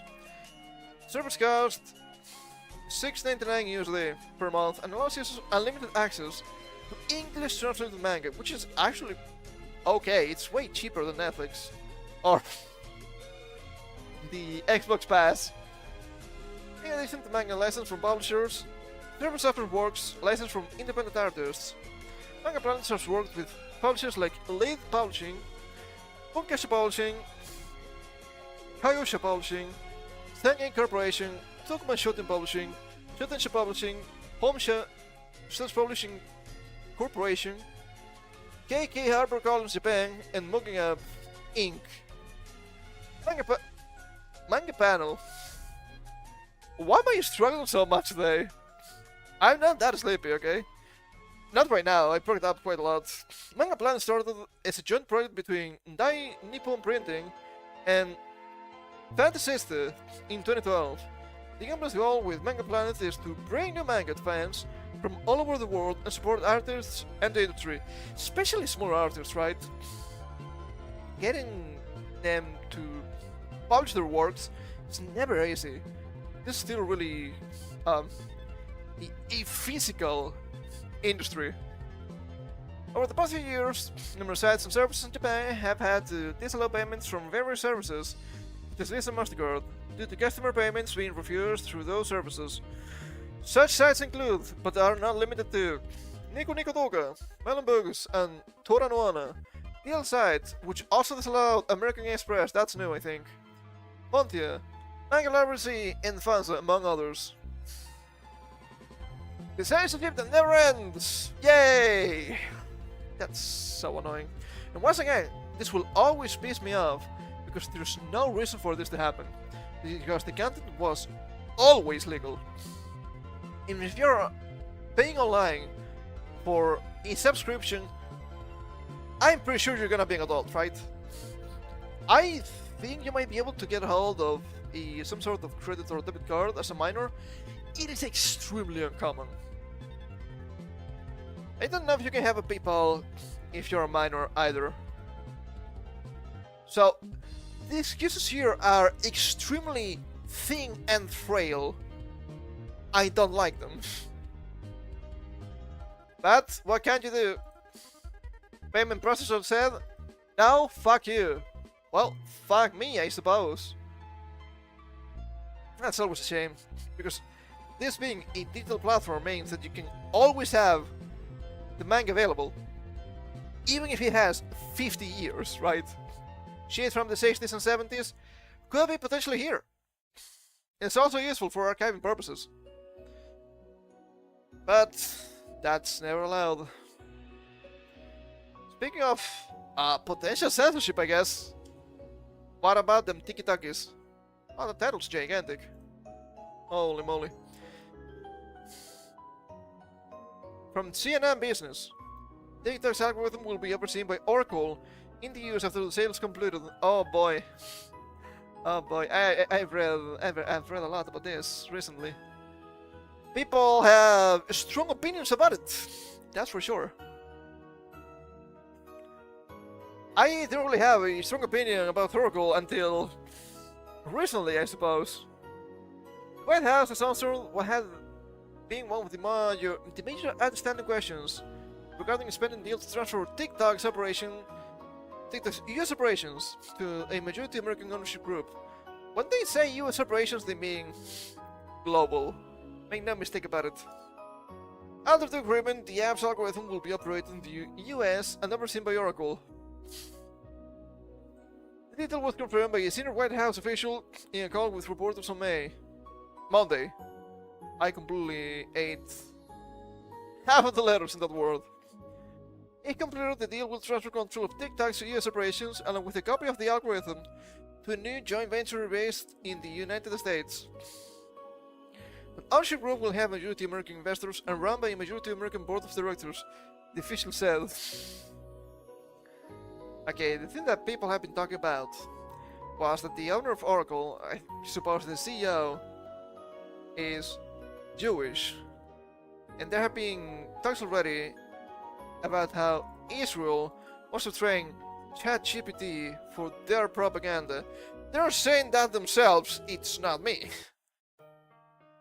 Also, on top of this, we have some strange videos, they have them on tap, so it's gonna be kind of a trust me bro kind of deal. Of the CF Oracle mentioning stuff about full control of people. Not directly saying those words, but that's what the end game is gonna be. You will have all of the information about internet users, and you have to put that into AI to train it. Yeah, sure, that's not dystopian at all. Oracle and private equity firm Silver Lake will be among those investors, along with US and global firms who are already invested in TikTok parent company ByteDance, and a number of new investors. President Donald Trump said on Sunday that tech and media leaders Michael Dell, another Michael, and Lachlan and Robert Murdoch. Robert Murdoch? Is this the 80s? May also be part of the new ownership group. I didn't know this guy was still alive, that's crazy. The source familiar with the matter clarified to CNN that Fox Corp will be one of the investors, not the Murdochs individually. What's the difference? Not a lot, I guess. ByteDance will retain a less than 20% stake in TikTok US following the deal. The full investor group has not yet been finalized, the official said. The new information comes as the White House pushes ahead to finalize the TikTok sale, after Trump said he made progress toward the deal in a call with Chinese President Xi Jinping on Friday. It's Chinese corporation, so yes, you need to talk to the CCP. Deal still awaiting some formal regulatory approvals from China. China. White House officials said Monday. The US leaders have expressed confidence that the agreement will be completed. We're 100% confident that the deal is done. White House Press Secretary Colonel Leavitt said on Saturday, and that it would likely be signed in the coming days. I don't know if this happened or not, this is from days ago. Trump is set to sign an executive order later this week, stating that the deal constitutes a qualified divestiture, as required by the Bangor sale law that passed last year, the official said. He will also stand the pause on enforcing the law by another 120 days, so the paperwork and regulatory approvals for the deal can be completed. At the same time, the official said, ByteDance is expected to sign an agreement laying out the framework of the deal with one or more of the new investors. It's a bunch of legalists. I guess that's kind of long, actually. Oh boy, and apparently some strange things have been happening already on TikTok, like the ban of the juice box emoji. Allegedly, because, it's substance abuse. I don't think that is correct. I don't think that is true. It's apparently because, there's another word that you also say as juice. Trump last week extended the ban until December 16th, meaning the deal is likely to be formally completed early next year. That would conclude the years-long effort to place TikTok under American control, over US officials concerned that its China-based parent company posed a national security risk. I mean, the thing about the filtering of data to China seemed to be pretty solid. People were like, but you're gonna do the same thing. Yes, but China's enemy. US is not the enemy of the US, in theory.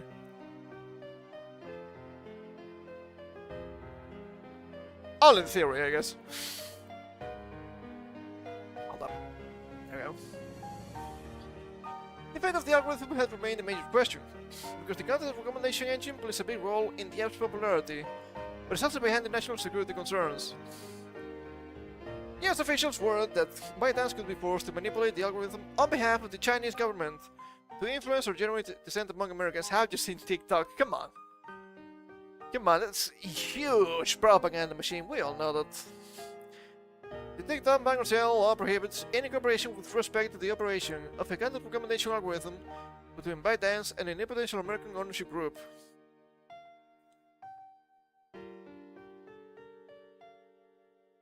I don't know if that makes sense. That kind of fits the purpose if I'm reading that right. Who knows? Under the deal, the new ownership group will receive a copy of the algorithm code from ByteDance, review it and retrain it on new US user data. Oracle will continuously monitor how it's pushing content to users, according to a senior White House official. I understand the criticism. Oh, but my propaganda is based, and your propaganda is cringe and gay. The new ownership group will control the algorithm only for US users. Answers the question about whether American users will have to download a new separate app after the deal is complete. I'm pretty sure they mean global, anything that's outside China. But I'm not sure. I'm not sure anymore. The deal will expand Oracle's involvement with TikTok, building an existing partnership with ByteDance to store TikTok's US user data domestically as part of an earlier effort to address national security concerns. Oracle Chairman Larry Ellison is also close with Trump. They're trying to paint this as it's gonna be a propaganda machine from the government. As if it wasn't already. But if the government was different, they didn't care. From a different government, I'm trying to say here. In a surprise move on Monday, Oracle announced that its CEO, Sarah Katz, will step down from her role to be replaced by co-CEOs Clay Maguyurk? I don't know. Maguyurk? Mago Musume? I have no idea. This guy, Mahot Sky Noyomi, previously president of Oracle's Cloud Infrastructure Unit, and Mike Silica, previously president of Oracle Industries. I think it was the Mike Silica guy that I was talking about before. I'm not sure. Katz will become vice chair of Oracle's board of directors. It's not clear if the transition is related to the TikTok deal. However, the move could free up Katz, also a Trump ally, to take a leadership role in a new joint venture. See? Look, it's gonna be the Orange Man app. That's not allowed. That's censorship. What about fucking Chinese propaganda? Holy shit. The White House hasn't yet finalized whether it will take a fee or negotiation to take the deal, which is expected to be worth billions and billions and billions and billions of dollars, according to the official. However, the White House will not have a golden share or other equity stake in the new company. I don't know, what I'm reading here seems a little bit strange about how the company's gonna work and how they can deal with potential partners. Don't know if it makes any sense. But as usual, what the fuck do I know? I guess. Strange stuff going on. But I was under the impression that it was going to be global. They keep saying American, so I don't know about it. We'll see. We'll see when we get more information. Because let's be real.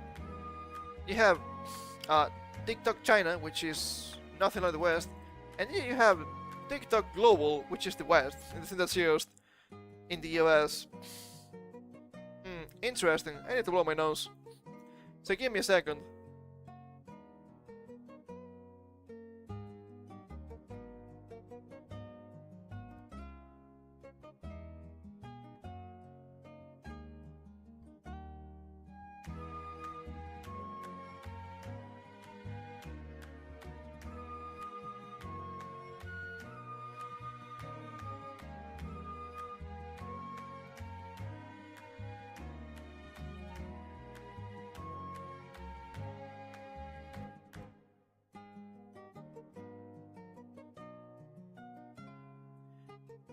Oh man.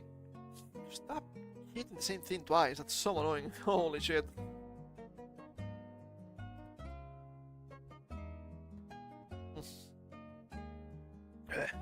Getting some water already. Let's see what happens with this. People are already pushing against propaganda. Thing is, that pisses me off. They're pushing against propaganda because they enjoy the other propaganda. Instead of being truly free.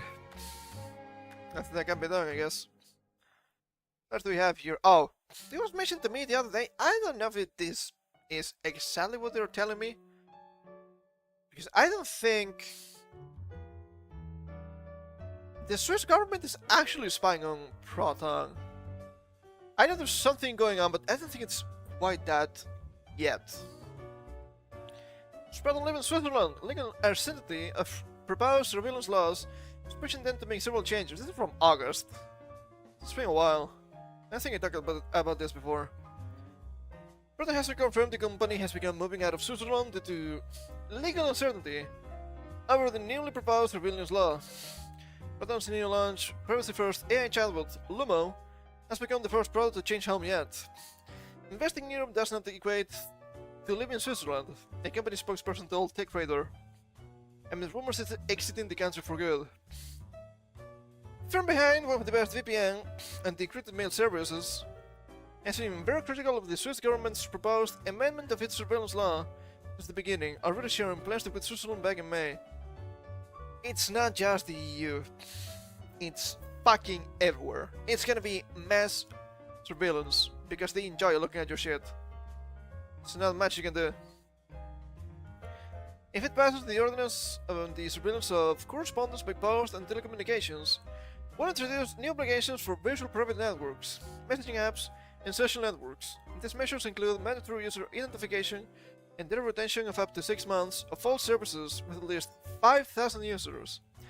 Providers will also be required to decrypt the communication upon the authorities' request should they own encryption keys. Literally the same shit we talked about last week, but now also with the Swiss cheese flavor. Proton launched its ChatGPT competitor Lumo in July 2025, to give its users an alternative to big tech solutions that truly protect their privacy. Protecting privacy pretty good. In a blog post about the launch, Proton's head of anti-abuse and account security, Eamon Maguire, explains that the company has decided to invest outside Switzerland for fear of the looming legal changes. He wrote, because of legal uncertainty around Swiss government proposals to introduce smart surveillance, proposals that have been outlawed in the EU, Lumao, wrong, absolutely wrong, you wish that was the case, wrong. Proton is moving most of its physical infrastructure out of Switzerland. Lumo will be the first product to move. They're moving to Germany. They're moving to Germany. Surely things will be better. Talking to Swiss publication of the launch, Proton CEO Andy Yang confirmed that the proposed changes to Swiss surveillance law let the company out for Germany instead to house the Lumo servers. Proton has also confirmed it's also developing facilities in Norway, which I'm pretty sure Norway is outside of the EU. They're also really lame. While the company did not specify that Germany would become the new home of the majority of its infrastructure, Proton confirmed to TechRadar that investing in Europe doesn't equate to living in Switzerland. You're not living in Europe. Hold up. How many times do they have to say this? Europe and European Union are different things. Europe is the continent. The European Union is a fucking government that shouldn't exist. Switzerland, it's not in the European Union, but it's in Europe, the same as Norway. It's worth noting, however, that being based in the EU could make Proton and similar companies vulnerable to whether data retention or scanning obligations if proposals like the so-called Protect EU or Chat Control were to pass. They have protections, no they don't. No they don't. Do you believe in them? Yes, you're a fool. No press Proton for clarification at this point, and the company's spokesperson pointed out that mandatory data retention has already been ruled illegal multiple times by European courts. They don't give a fuck about law. They're trying to pass something worse anyway. However, we will, of course, continue to monitor developments in the EU closely, as we do elsewhere. You should. What's the next for the Swiss tech privacy industry? Proton is the only provider that has been vocal against what critics have deemed Switzerland's war against online anonymity. It's not just the UK, it's not just the EU, it's everywhere. Another VPN provider, envtuber, confirmed back in May its intentions to leave Switzerland if the new surveillance rules are enforced. Talking to TechRadar, NIM's co-founder and CEO, Alexis Russell, shares support for Proton's decision to find a new home for its private AI chatbot. He said, Proton is in a position that they are expanding. It totally makes sense. You can invest in privacy in Switzerland right now. Germany's gonna be better. Nothing strange ever happens in Germany, come on. Press also confirmed to TechRadar that the company has already developed a strategy to move its VPN activities inside Switzerland and the EU. Good idea. Yeah, this remains the last resort. Against players that define that NIM works on a decentralized infrastructure means that it won't be affected by the encryption provision, as the company doesn't hold any encryption keys. That also feels like plausible deniability. I don't know if this is good enough. Depending on how they modify things within the law, this will affect our decisions to move. But we would like to resist the ordinance until the end and go to the tribunal, said Russell. Excuse me. You know what happened there? As reported by Cyber Insider, also secure and private messaging app Session said that while keeping a close eye on the situation, its decentralized structure means its services are less vulnerable to the changes. Oh man. This is really funny, because it relates to also this from Signal. October 3rd, literally yesterday. For a future with privacy, not mass surveillance, Germany must stand firmly against client-side scanning in the chat control proposal. We are alarmed by reports that Germany is on the verge of a catastrophic vote phase, reversing its long-standing and principled position to the EU's chat control proposal. In a very real way, it could spell the end of the right to privacy in Europe. Germany has long been a champion for privacy. Surprising and hilarious. During its own history of the terrible harm that can be facilitated by mass surveillance, and standing firm to safeguard this right for all of Europe. To capitulate now, at a time of great geopolitical uncertainty, where the cybersecurity of our core infrastructures matters more than ever, would be an incomprehensible strategic blunder and a fundamental betrayal of Europe's commitment to learn from history. Ah, but they are learning from history. The worst possible lessons, though. And that the guys are protecting children. Ah, but what about the kids? What about the kids? What about the parents? That's what I'm saying. These chat control proposals will require mass scanning of every message, photo, and video on a person's device, accessing this via a government-mandated database or AI model to determine whether they are permissible content or not. Isn't this extremely illegal? Person's device. That would mean a computer. That's for sure a phone. What if you have... I don't want to say private. Private is way too obvious of a word to use. What if you have... how do you call this? It's not private. It's... how do you say it? What is the word I'm looking for? You know, the thing. It sounds like a fucking clown right now. It's classified. What if you have, quote unquote, classified information? That's a big problem. What if you are under some sort of NDA while working on a product? That's a big fucking problem. That could happen to anybody. Truly. So this is illegal in many ways. And this is prone to a lot of privacy trouble for obvious reasons.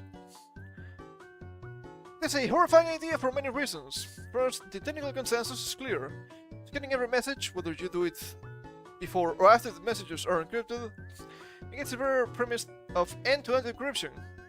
Instead of having to break the gold standard signal encryption protocol to access someone's signal messages, hackers in the hostile nation states only need to piggyback on the access granted to the scanning system. This is not gonna be used for evil, I bet. This threat is so severe that even intelligence agencies agrees it will be catastrophic for national security. Nah, that would never happen. That would never happen to me. This proposal ignored the strategic importance of private communications and the long-standing technical consensus that you cannot create a backdoor that only lets the good guy in. But if you self-identify as a good guy, everything is justified. God, I hate modern-day politics. What they propose is, in effect, a mass surveillance free-for-all, opening up everyone's intimate and confidential communications with the government officials, military, investigative journalists, or activists. Ooh, or activists? That's terrifying.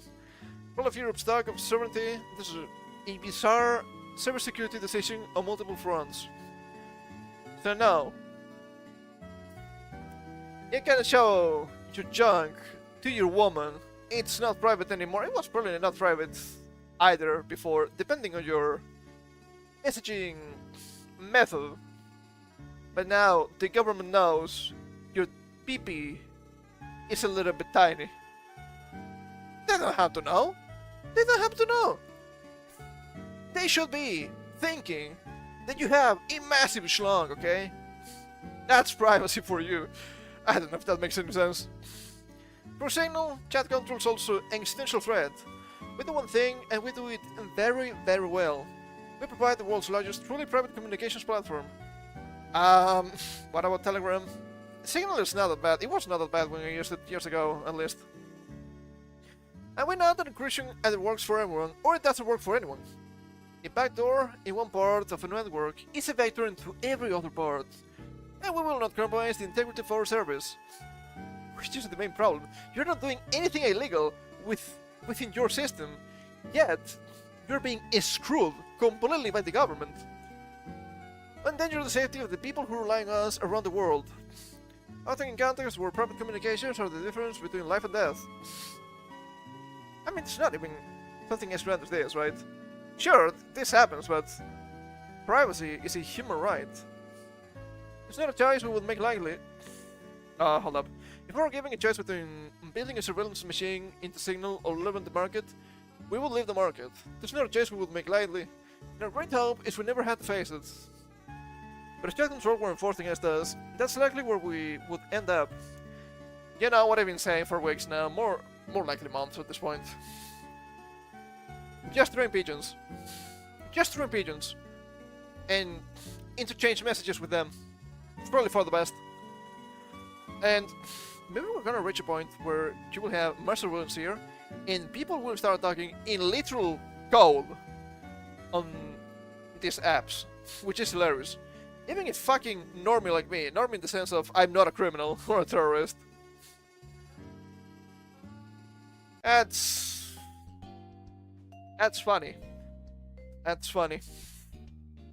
You cannot stop private communication. It never works. The good news is there is still time to stop this. The German government, particularly the Ministry of Justice, must hold the line. Good decision making in Germany could spell the difference between a future where the human right to private communication exists in Europe, human right by the way, or one in which Europe's economic, social and political security are imperiled by chat controls, mass surveillance, free for all. We urge Germany to be wise and to stand firm in its principles. We cannot let history repeat itself, this time with bigger databases and much more sensitive data.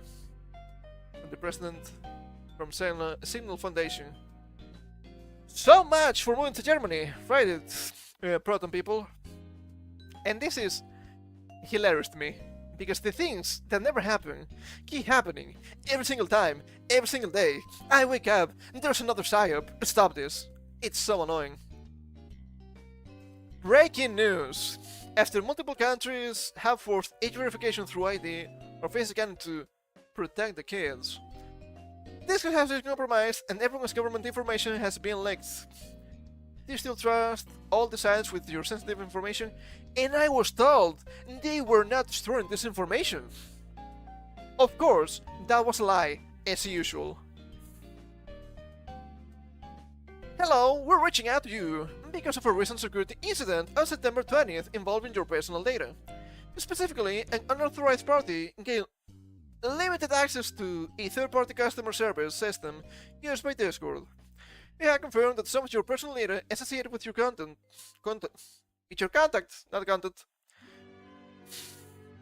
with our customer support or trust and safety teams wasn't posed in this incident.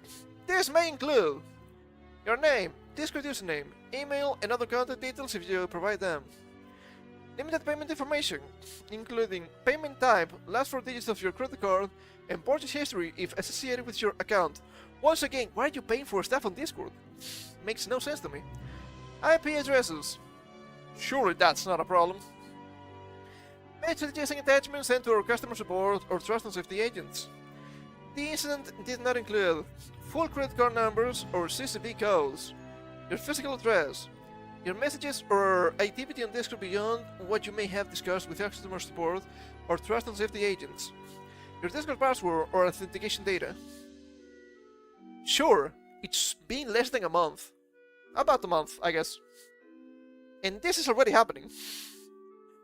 How long since everybody has access to leaked data, including actual IDs from the government? Ticket numbers impacted for your account were blank for obvious reasons. You can use these tickets numbers to search for the relevant changes in your email account. As soon as we became aware of this incident, we followed our incident response procedures and took immediate steps to address the situation, including revoking the customer support provider's third-party access to our ticketing system. Oh, the thing that never happens keeps happening. Well, that happened faster than I expected, but I've been warning people not to use these servers that require ID verification, because it's just a one-stop shop for identity theft. It's literally the same that happened with the D-app, and even worse, the right competitor to the D-app. It keeps happening. It's insane. And of course, it doesn't matter how much you complain. It doesn't matter if everybody is against these types of deals, because democracy has failed. I hate democracy at this point in time. It's not even the tyranny of the majority, because it's not even the majority. This is tyranny of extremely evil people. They managed to get elected, and now for some reason they think they hold unlimited power, and in practice they do. Something that should never happen. So much for fucking democracy. And people will say, ah, it's better than monarchy. Are you sure? Are you sure? I don't know. What's worse? A bad democracy or a bad monarchy? I'd rather have a good monarchy than a bad democracy, that's for sure. At the end of the day, the government system doesn't matter. Only the people governing matter. So we have this. This image sums up the UK so fucking well. Oh my god. Petition. Do not introduce digital ID cards. We demand that the UK government immediately commits to not introducing a digital ID cards. And sure, it's typos, I guess. They reported this is being looked at. 2.7 million signatures, and this was days ago, so who knows. Parliament will consider this for a debate. Parliament considers all petitions that get more than 100,000 signatures for a debate. Government responded October 2nd, 2 days ago. We will introduce a digital ID with this parliament to help tackle illegal migration, making accessing government services easier, enable wider efficiencies. We will consult on details soon. We will introduce a digital ID to help tackle illegal migration. You fucking liar! Piece of shit. Some people will believe this, because most people are extremely stupid and it still pisses me off. You wanna tackle illegal migration? Dude, you're a fucking island. It couldn't be easier. Build a wall! Do it. Of course, this is not about illegal migration as they call it. It's all about fucking people over, law-abiding citizens, because laws only affect law-abiding citizens. Oh boy, they're illegal migrants. Illegal immigrants. I don't want to use their terminology. They're illegal immigrants. Surely, they're law-abiding. They're already criminals. Why not just go all in, balls deep? Pedal to the metal. Come on, man. Come on, man. Are you even trying? No, you're not. No, the fuck you're not. Insane. Truly insane, if you ask me. Yes, hilarious. Petition. Not a single soul in the entire nation wants this. 69,281,437 signatures. Government response. Thank you for your valuable input. We're going to do it anyway. Democracy. Democracy. What fucking democracy? Is this democracy? If that's the case, I don't want it. What a humane democracy this is. Something like that. God. Fucking UK. Hate them. But I hate this so much because this is not gonna be just in the UK. It's coming for you and it's coming for me. I don't like it. And we have... Oh boy. I guess we can finish with this, right? It's kind of funny. It's been making the rounds this week too. And the Hollywood Reporter. Crunchyroll boss in the blockbuster implications of Demon Slayer Infinity Castle. It's now undeniable how big anime has become. Crunchyroll chief Rahul Purini, okay sir, discusses how much bigger the 555 million USD hit might grow. Just for the next two films in the trilogy, where anime is now a core Sony growth engine. Ah, Sony. Oh, Sony! Ugh. Disgusting. And in Seven box office has delivered an unlikely juggernaut. Unlikely for you. Demon Slayer, Kimetsu no Yaiba, Infinity Castle, Mugenjo, just had everything at this point. The anime epic has stormed past 555 million USD worldwide, making it the highest grossing Japanese film of all time, and the top earning anime feature ever released. North America, where anime movies were once relegated to the margins, Infinity Castle has done with 104 million USD in 2 weekends. Well, that's not bad. By far the biggest US theatrical run ever for a Japanese title, giving anime fandoms penchant for repeat viewings, and with more China release still in the works, there's no telling just how rich Infinity Castles worldwide haul might become. Repeat viewings? I think you mean, Marvel shit. I don't think I've seen that with anime. It's kind of long. Okay, it's fine. Demon Slayer is based on a wildly popular manga by Japanese artist Koiharu Gotoge. The release of an initial TV series adaptation in 2019, the property quickly became one of Japan's most loved pop culture sports. The saga follows Tanjiro Kamado Tanjiro, a kind-hearted boy who must transform into Demon Slayer. His family is slaughtered by his younger sister Nezuko, and his younger sister's Nezuko's turning to Demon herself. With lavish animation from Tokyo Studio Ufotable and Infinity Budget Works, and an emotionally resonant mix of family bonds, heroism, and dark fantasy. Dark fantasy? I don't know about that. The series grew even bigger with its first feature installment, Mugen Train, which grossed over 500 million worldwide. In 2020, at a time when the theatrical business was already heavily challenged by the pandemic, I remember watching that in the theater. It was so annoying having to use the loincloth for the face. For long-time followers of anime's rise, okay. The skill of Demon Slayer's late to success with Infinity Castle is the culmination of trends that have been slowly building for decades. What was once niche attack culture has become a mainstream global force, embraced by Gen Z and Gen Alpha, but inclusive multi-generational. Gen Z and Gen Alpha, they don't know anything about anime though. What are you talking about? They only know about anime through TikTok, which is insane to me. They don't even like anime, I would say. It's just the thing right now, which is always really annoying. But increasingly multi-generational, multiracial, and borderless in its appeal.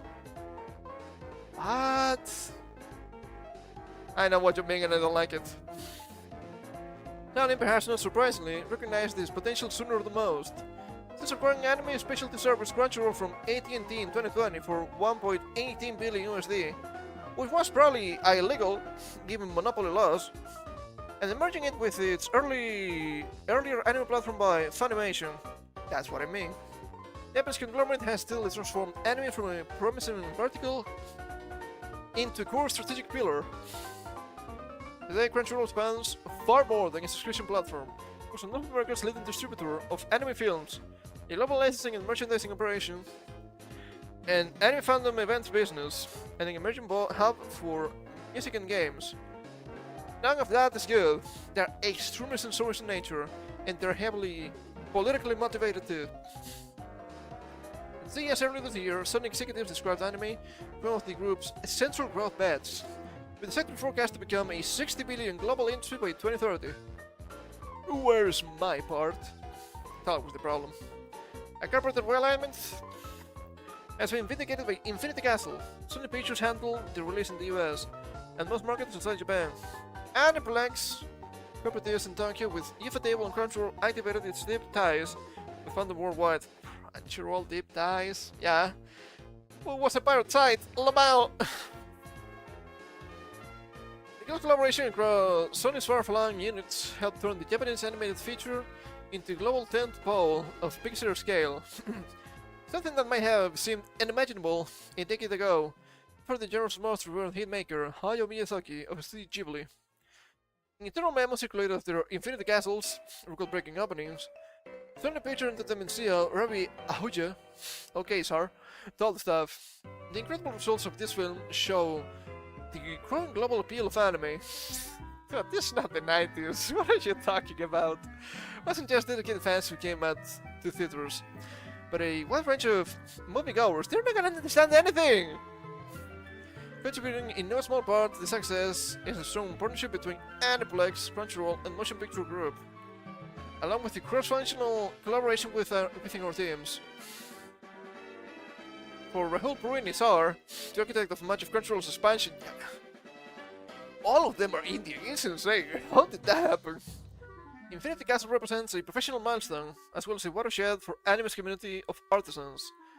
A veteran of Funimation since 2015, Purini helped oversee the Sony-led consolidation of anime streaming in North America, before being elected to president in 2022. Funimation since 2015. Yeah, that makes sense. His mandate has been to scale Crunchyroll into a global player while staying true to the authenticity of anime culture. Sure things are. Calibre reporter spoke with Purini in the wake of Infinity Castle's record-smashing North American opening. Yeah, I don't care about this. Okay, this might be interesting. What does success tell you about how the audience for anime is changing? Were there any forequestioned surprises in the results? I've been saying for 3 or 4 years now that anime fandom is no longer a niche. Sadly, this is true. This is also terrible for anime fandom, and anime in general. Its mainstream and gigantic. Why? What this movie did was show that to the world in a way. Was show that to the world in a world where there's a lot of historical context to compare against. At Crunchyroll, we had data and research showing how big and broad anime has become. We could show it in the context of other shows on our platform. But Infinity Castle's success is the perfect way to demonstrate this to the broader entertainment world, because it's happening at the box office, where there are hundreds of years worth of benchmarks. It is now undeniable how big anime has become. Another thing we've known about, which again showed up in the North American box office, how wrong many of the myths about anime fandom are. Many people have always said, oh, this is a Japanese medium, so it must be heavily indexed towards an Asian audience. We've known for a while that this isn't the case. It's a very diverse audience. It over-indexes across all different ethnicities, whether it's Hispanic, African American, or South Asian, it over-indexes. It's nothing new! We all know Latin Americans love Dragon Ball! What are you talking about? Hey, how you doing, Abraham? We're yapping today, talking about anime a little bit. African Americans also love Dragon Ball, derogatory, and South Asians also love anime. It's nothing new, it's been a theme for what? 20 years? 30 years? Maybe even more? Come on. Did you know that the sky is blue? What? Come on, man, you're not even trying. Again, this has been in our data for a long time, but this box office success has been the perfect opportunity for other parties to see it firsthand, the exit polling and more traditional metrics. Yeah, that checks out. That checks out. Another narrative that gets attached to anime's growing success is that it's especially popular among the young, Gen Z and Young Alpha. Was that true for this film? And if so, what could others potentially learn from your success here? For example, what are some of your most efficient marketing channels for researching that cover the young customer? I corrected that as customer, even though they said consumer. That's kinda funny. In terms of your first question, it's absolutely true. Gen Z and Young Alpha are a huge part of this fandom. Derogatory. Most of them don't know anything about anime. They truly don't know. It's really bad. How many times they want to, oh, this is problematic. Oh, this is better stuff! Well, listen, Dragon Ball profile pics will never not be funny to me. But that doesn't mean they're the only age groups, with a lot of parents coming to see Infinite Castle with their kids. And there were many fans in their 30s, 40s and 50s. Anime fandom does earn the among the young though. I think you're probably incorrect here. I don't think we saw a lot of parents coming to see Infinite Castle with their kids. I think we saw a lot of kids coming to see the movie with their parents, which is not the same. Kinda funny. I've seen many little kids doing cosplay of a Demon Slayer. I don't think that should be the case. I think it's a little bit too gory for them. I say that after watching OG Dragon Ball. It was at the time, okay? It's allowed for me, but not for you. We've been cultivating these relationships with young adults for a long time, so it's all the things you would imagine. TikTok, with MAAs, and Discord.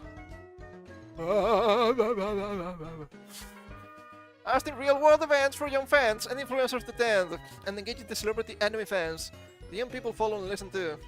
It's about being very present on YouTube, Roblox, and Fortnite! Holy! And the various other places where this young audience spends time and participates. Just consume product! Come on! Just consume product, it's gonna be good! Oh, fuck me!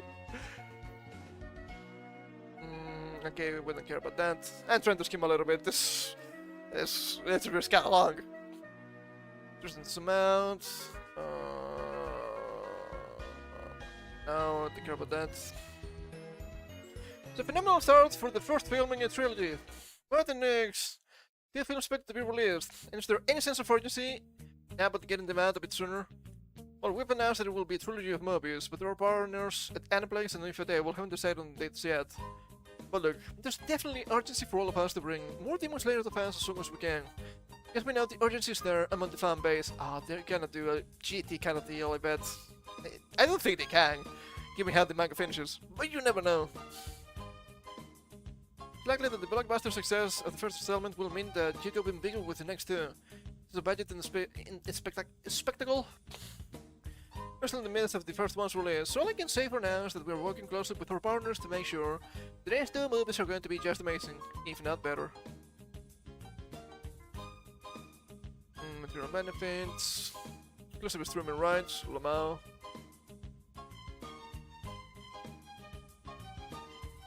It didn't go in the way I expected, sadly. I still don't like it. Oh, look at this, look at the anime! It's so mainstream now. Fuck me, dude. Why would you do that? It is, but it's not good for the medium itself. It's really that bad. Oh man. I think it might be too late. I think the genie might be out of the crayon box at this point in time. I will always push for traditional anime though. It's still really good. Oh shit, fuck, you do this to me.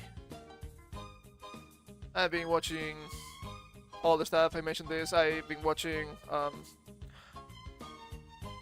Magic Knight Troyarth. I'm about to finish the first season. I've been having fun with it. I mean, it's not, whoa, it's the first thing I've ever seen. It's good, it's okay. It's going a different way from what I expected. So I'm actually enjoying the last few episodes of the first season. It's kind of funny. And fuck all of those guys. Oh, we had to censor this. What do you mean censor? Get out of here, dude. You're so annoying. You're so annoying. I've also been thinking about rewatching Dragon Ball at some point. And even though it's not that old, I've been also thinking about rewatching Gifu Dodo now that I've read Hanon Keiji. It's not that long, so I might do that too. It will happen sooner or later. Anyway, I'm tapping out here. My voice is collapsing a little bit. So, plan for next week. We're gonna have more Legacy of Goku 2, that's for sure. We're gonna have some Heroes 3, and we're gonna have something else. I still don't know what. I still need to look up if I want to do some sort of randomizer, which could be fun, it's always fun. Or if there is any kind of short ROM hack for Castlevania game. That could also be pretty interesting. That was the main idea. But it's gonna be decided by like evening tomorrow. I think it's evening when I make the schedule on the YouTubes. So anyway, thank you all for coming.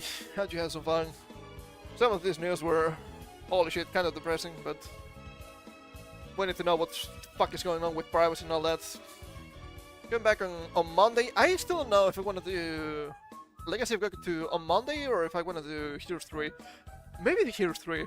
I feel like Monday is a good day to do kind of longer stuff. And less self for that, I feel. And yeah, probably coming back on Monday with Heroes 3. Might change my idea between today and tomorrow. And until then, you know the rules. Keep enjoying this spooky time and take care, I guess.